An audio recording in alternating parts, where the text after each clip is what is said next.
আজকের দিনটাতেও কাজে আসতে এত দেরি করলি মিতা? গতকালই তো বুঝিয়ে বলেছিলাম আজ সকাল 5:30টার মধ্যে অবশ্যই কাজে আসবি। আমাকে আজ 8টার মধ্যে বাইরে বেরোতে হবে। কত কাজ আছে জানিস? তমসা গজগজ করে ওঠে। নীরবে ফুল ঝাড়ুটা হাতে নিয়ে ঘর ঝাড় দিতে উদ্যত হয় মিতা। সেটা দেখেই আরও রেগে যায় তমসা। এই তোদের কাজের লোকেদের নিয়ে আর পারি না। বলবো এক আর করবি আর এক। যা যা, এখন ঘর ঝাড় দিতে হবে না। যা তাড়াতাড়ি আমাদের জন্য কিছু জলখাবার বানিয়ে দে। রান্নার মাসি আজ দেরি করে আসবে বলে গেছে। ছেলেকে নিয়ে সকালে কোনো ডাক্তারবাবুর কাছে যাবে। আর আরেকজন মহারানী নিজের 1 কাপ চা করে খেয়ে পুজোর ঘরে ঢুকে পড়েছেন। একদিন যে একটু নিজের ছেলের জন্য নাতনির জন্য ব্রেকফাস্ট বানিয়ে উপকার করবেন, তা করবেন না। সংসারটা কি আমার একার? ভাবছে আমি কিছুই বুঝি না। আমার সাথে যত হিংসা। এই বলে মৃদুস্বরে গজগজ করতে করতে মুখের মেকআপটা করতে থাকে তমসা। ওদিকে বারান্দায় বসে চা খেতে খেতে পেপার পড়ে চলেছে আদিত্য। তমসার গজগজানি তার কানে ঢুকেনি।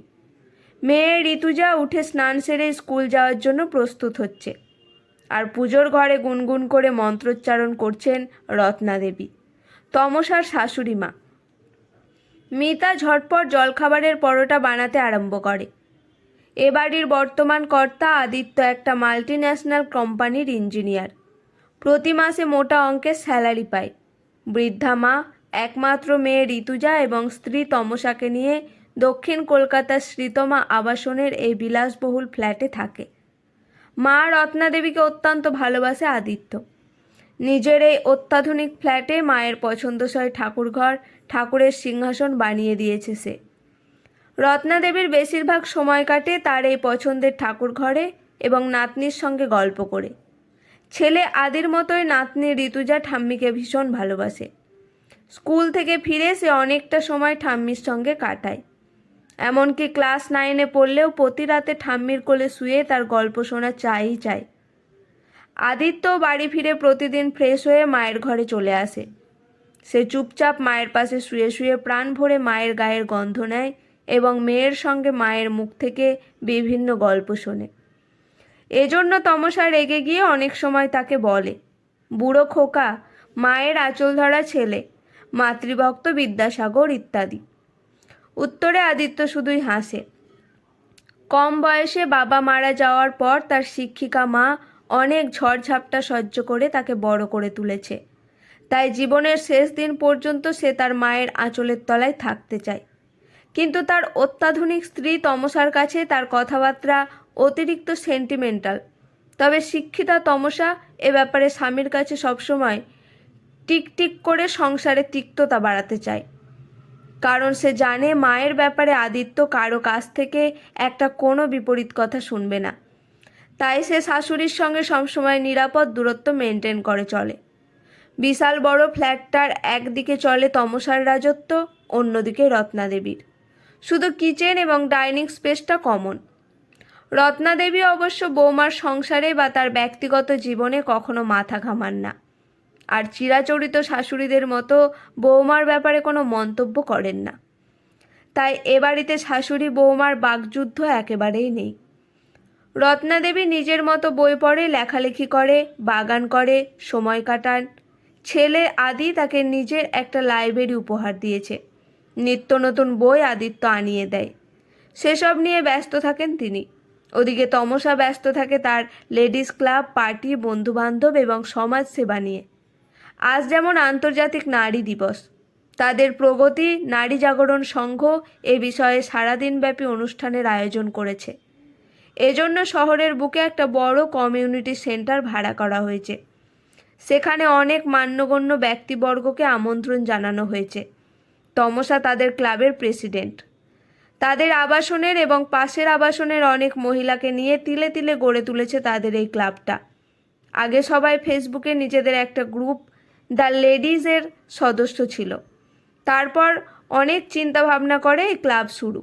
নামকরণের সময় কলেজের অধ্যাপিকা মধুমিতার কথা মতো ক্লাবের নামটা বাংলায় প্রগতি নারী জাগরণ সংঘ রেখেছে তারা। তাদের আবাসনের ছেলেদের ক্লাবের পাশেই একটা ঘর নিজেদের ক্লাবের অফিস খুলেছে। এতদিন ক্লাবের ব্যানারে তারা ছোট ছোট সব অনুষ্ঠান করেছে, কিন্তু এবার আন্তর্জাতিক নারী দিবসে একটু জমকালো অনুষ্ঠানের পরিকল্পনা করেছে তারা। আর এই জন্যই শহরের বুকে বড় কমিউনিটি সেন্টারটি ভাড়া করেছে। উদ্দেশ্য শহরে সকলের কাছে তাদের ক্লাবের সামাজিক কর্মকাণ্ডের প্রচার তুলে ধরা। এজন্য একগুচ্ছ পরিকল্পনা রেখেছে তারা। প্রথমে স্থানীয় বস্তির মহিলাদের ও বিভিন্ন স্বনির্ভর দলের মহিলাদের নিয়ে শহরের বুকে একটা বড়সড় শোভাযাত্রা করা। বিভিন্ন নারীবাদী স্লোগান ও রঙিন প্ল্যাকার্ড নিয়ে হবে এই দীর্ঘ পদযাত্রা। তারপর উদ্বোধনী সঙ্গীত, অতিথি বরণ এবং মাননীয় বরেণ্য অতিথিদের নারী দিবস সম্বন্ধে ভাষণ। তারপর শহরের নামে পরিচিত বিভিন্ন পেশায় সাফল্যের সঙ্গে কাজ করা কিছু মহান নারীকে সম্বর্ধনা দেওয়া হবে। তারপর আগের থেকে নাম লেখানো প্রায় 500 জন দুস্থ মহিলাকে শাড়ি ও মিষ্টি বিতরণ করা হবে। সবশেষে সন্ধেতে আছে নারী দিবসের জমকালো সাংস্কৃতিক অনুষ্ঠান। তাদের এই অনুষ্ঠানের প্রধান অতিথির আসন অলঙ্কৃত করতে সম্মত হয়েছে মাননীয়া বিধায়িকা মহাশয়। মাননীয়া বিডিও মহাশয়া উপস্থিত থাকবেন। আরও অনেক সরকারি অফিসার এবং জনপ্রতিনিধি উপস্থিত থাকবেন। পুরো কমিউনিটি সেন্টারটা ফুল দিয়ে সাজানো হয়েছে। ক্লাবের সব সদস্যদের সকাল 8টার মধ্যে অবশ্যই উপস্থিত হতে বলা হয়েছে। আর এমনই এক গুরুত্বপূর্ণ দিনে তমসা ক্লাবের প্রেসিডেন্ট শ্রী লেট। সব এই হাড় হাবাতে কাজের মেয়ে দুইটোর জন্য রাঁধুনির ছেলেকে আজই ডাক্তার দেখাতে হলো। একথা বেরবেই দুটো হাতে সারা গায়ে সানস্ক্রিন ঘষতে থাকে তমসা। মনে মনে প্রাণের বন্ধু মধুমিতাকে তেড়ে গালিগালাজ করতে থাকে। যত সব ছোটলোক বস্তির মেয়েদের নিয়ে সংসেজে রাস্তায় মার্চের এই চড়া রোদে গরমে মিছিল না করলেই কি চলছিল না? যত সব ফালতু। কিন্তু সে কি করবে? ক্লাবের বেশিরভাগ সদস্যই মধুমিতার কথাতে নেচে উঠল। এভাবে নাকি তাদের ক্লাবের সমাজসেবার বেশি প্রচার হবে। যত সব। আর আজই যেন সবাই জেনে বুঝে তার সাথে শত্রুতা করছে। রান্নার মাসি লেট, কাজের মেয়ে লেট। আজকে একটু বেশি সেজেগুজে না গেলেই নয়। রিপোর্টাররা আসবে, কত ছবি উঠবে, তারপর ঘন্টায় ঘন্টায় সোশ্যাল মিডিয়ায় আপডেট দিতে হবে। একটু না সেজে গেলে চলে? কোনো রকমে একটা পরোটা মুখে পুরে নিয়ে চোখে বড় সানগ্লাসটা পরে আদিত্যকে তাহলে রাত্রে তোমার সঙ্গে ও মেয়ের সঙ্গে ক্লাবের সাংস্কৃতিক অনুষ্ঠানে দেখা হচ্ছে বাই বলেই তড়িঘড়ি করে গাড়িতে উঠে তমসা। তাদের কালো স্করপিও গাড়িটা দ্রুত গতিতে চলে শহরের কমিউনিটি সেন্টারের দিকে। এদিকে ঘরে ঝাঁট দিতে দিতে হঠাৎ মাথাটা চেপে ধরে বসে পড়ে মিতা। ঠাকুর ঘর থেকে বেরিয়ে মিতাকে চুপচাপ বসে থাকতে দেখে দৌড়ে আসেন রত্না দেবী। কী রে মিতা, কি হয়েছে? হঠাৎ বসে পড়লি যে? চোখ মুখ এমন শুকনো কেন? মিতা বলে, হঠাৎ মাথাটা কেমন ঘুরে গেল কাকিমা। কই দেখি, তোর গা তো জ্বরে পুড়ে যাচ্ছে মিতা। কবে থেকে জ্বর তোর? এই অসুস্থ শরীরে আজ কাজে এলে কেন? মায়ের ও মিতার কথা শুনে আদিত্য উঠে এসেছে। সে বলে, সত্যি আজ কেন কাজে এলে মিতাদি, এত অসুস্থ শরীর নিয়ে? মিনমিন করে মিতা বলে, না আমি পারবো কাজ করতে। তাকে ধমকে রত্নাদেবী বলেন, সকাল থেকে খেয়েছিস কিছু, নাকি খালি পেটে কাজে বেরিয়েছিস? আর ঠিক সেই সময় রান্নার মেয়ে সুজাতা আসে। রত্নাদেবীর শেষের কথাগুলো শুনতে পেয়েছিল সে। তাড়াতাড়ি এসে বলে, পেটে খাবে কি কাকিমা? কাল রাত থেকেই তো স্বামীর হাতে মার খেয়ে চলেছে মেয়েটা। ওর বাড়ির পাশেই তো আমার বাড়ি। সন্ধ্যা থেকেই মদ খেয়ে অনিল মারধর করছিল মিতাকে। আমি কত বলেছি, চুপচাপ সহ্য করিস না মিতা, একদম পড়ে পড়ে মার খাস না। এ মেয়ে কি শোনে আমার কথা?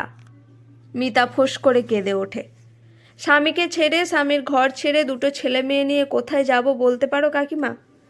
আর অনিল মানুষটা আগে এমন ছিল না। ওই মদ খেলেই মানুষটা বদলে যায়। অনেক চেষ্টা তো করলাম কাকিমা মদ ছাড়ানোর, কিন্তু ও হওয়ার নয়। এখন মদই ওকে খেয়ে নিয়েছে কাকিমা। পেটে মদ না পড়লে এখন সোজা হয়ে দাঁড়াতে পারে না মানুষটা। আর ওই তো হাড় জিরজিরে শরীর। আমি উল্টে এক চড় মারলে মরে যাবে বেচারা। তাছাড়া আমার স্বামী কিভাবে গায়ে হাত দিই বলো কাকিমা? তাহলে মর হতভাগী, স্বামীর হাতে মার খেয়ে। রাগে গজগজ করে বলে চলে সুজাতা।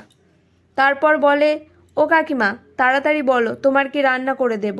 আর দাদাবাবু কি খাবে? আমার আবার ছেলেটার জ্বর, তাড়াতাড়ি বাড়ি যেতে হবে।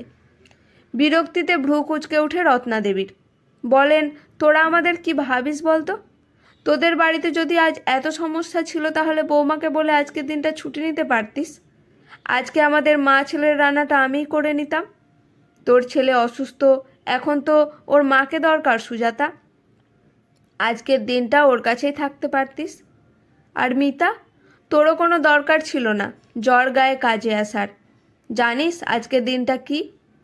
আজ 8ই মার্চ, আন্তর্জাতিক নারী দিবস। ঘরের বাইরের সব নারীদের সম্মান জানানোর দিন। আজকের দিনটা নিজেদের মতো করে কাটাতে পারতিস তোরা। মুখরা সুজাতা হেসে বলে, কি যে বলো না কাকিমা, আমাদের জন্য আবার নারী দিবস পালন, আমাদের আবার সম্মান। ওসব কাকিমা বৌদির মতো শিক্ষিত বড়লোকের মেয়ে বউদের জন্য। আমাদের তো সব দিনই নারী দিবস। কাকিমা প্রতিদিন ভোর থেকে ঘরে বাইরে কাজ না করলে আমাদের চলবে কেন?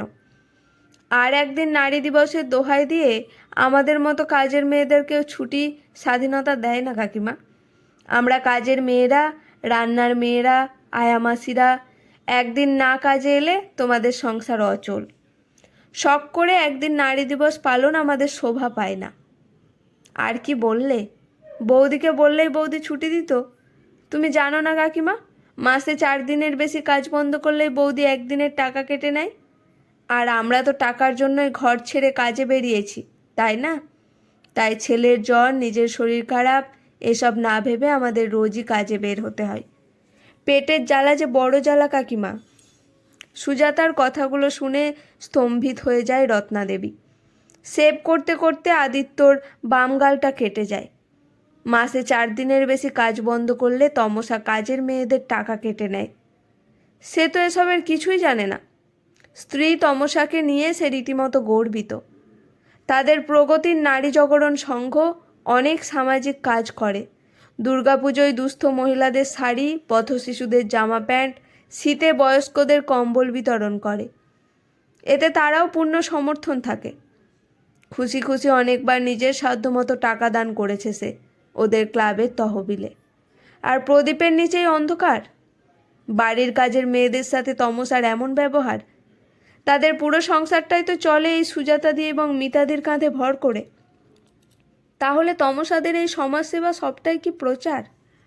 সোশ্যাল মিডিয়ায় ছবি দিয়ে নিজেদের মহানুভব, প্রগতিশীল দেখানোর প্রচেষ্টা মাত্র?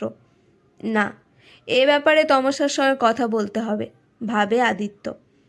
স্তম্ভিত রত্নাদেবী ভাবেন তমসা উচ্চশিক্ষিত, অতি আধুনিক, সবই তিনি জানেন, কিন্তু ভেতর থেকে সে যে এতটা অন্তঃসারশূন্য, অনুভূতিহীন মহিলা, মেনে নিতে কষ্ট হয় তার। তবুও তিনি বুদ্ধিমতী মহিলা। হেসে পরিস্থিতি সামলে নেন। বলেন, নাও নাও, এখন আর কোনো কথা নয়, আজ আর কোনো কাজ নয়, এসো, আজ আমরা একসঙ্গে 3 জনে মিলে নারী দিবস পালন করব। আজ আমরা সবাই একসাথে খাবো। সুজাতা রান্নাঘর থেকে চটপট মিতার বানানো খাবারগুলো নিয়ে আয়। আর মিতা, তুই এখানে আমার পাশে চেয়ারে এসে বস, আগে দুটো কিছু খেয়ে নে। এরপর রত্নাদেবীর জোড়াজুড়িতে খাবার টেবিলে খেতে বসে সুজাতা ও মিতা। এক ফাঁকে কখন বাইরে বেরিয়ে দোকান থেকে গরম গরম কচুরি, সিঙ্গাড়া ও রসগোল্লা কিনে নিয়ে আসে আদিত্য। বলে, এই নাও মা, তোমরা সবাই মিলে খাও। তারপর মিতার হাতে দুটো প্যারাসিটামল দিয়ে ও নগদ 500 টাকা দিয়ে বলে, খাবার পর এই ওষুধটা খেয়ে নিবি মিতাদি, ও বিকেলে একবার ডাক্তার দেখিয়ে নেবে। আর শরীর ঠিক না হওয়া পর্যন্ত কাজে আসার কোনো দরকার নেই। রত্নাদেবীও বলেন, হ্যাঁ রে মিতা, তাই কর। আর চুপচাপ বসে বসে একদম মার খাবি না। ছোবল না মার, তবে ফোঁসটা করিস। আর সুজাতা, আজ তোরও ছুটি, যা ছেলের কাছে যা, আমি আজ রান্নাটা করে নেব। কাজের মেয়েরা চলে যাওয়ার পর রত্নাদেবী বসে বসে ভাবেন, এই যে চারিদিকে এত ধুমধাম করে একটা বিশেষ দিন নারী দিবস হিসেবে পালিত হচ্ছে, এর যৌক্তিকতা কী? চিন্তায়, ভাবনায়, চেতনায়, প্রগতিতে আমরা নারীরা কি সত্যিই এগিয়ে যেতে পেরেছি? আজও সমাজের নারীরা কত অবহেলিত, অত্যাচারিত, বঞ্চনার শিকার। সমাজের এই প্রান্তিক নারীরা ভোর হতেই নামে কঠোর জীবন সংগ্রামে। এদের কাছে প্রত্যেকটা দিনই বেঁচে থাকার লড়াই। আর এই নারীরা ছাড়া সমাজ সংসার অচল। হঠাৎ মাইকের জোরালো শব্দের চিন্তার জাল ছিন্ন হয় তার। উঠে গিয়ে ব্যালকনিতে দাঁড়ান। সেখান থেকে তাকিয়ে দেখতে পান বিভিন্ন ধরনের পোশাক পরিহিতা, নানা রঙের প্ল্যাকার্ড হাতে নিয়ে, সামনে বড় বড় অক্ষরে ছাপানো, নারী দিবসের ফ্লেক্স হাতে নিয়ে তমসাদের ক্লাবের নারী বাহিনীর পদযাত্রা ও শহর পরিক্রমা আরম্ভ হয়েছে। সামনে একজন নেত্রী স্লোগান দিচ্ছেন, সমাজে নারী পুরুষের চাই সমান অধিকার, আন্তর্জাতিক নারী দিবসে এই আমাদের অঙ্গীকার। একটা দীর্ঘশ্বাস ফেলেন রত্নাদেবী, মনে মনে ভাবেন, সমান অধিকার পেতে গেলে এখনও আমাদের অনেকটা পথ যেতে হবে, অনেক লড়াই এখনও বাকি আছে।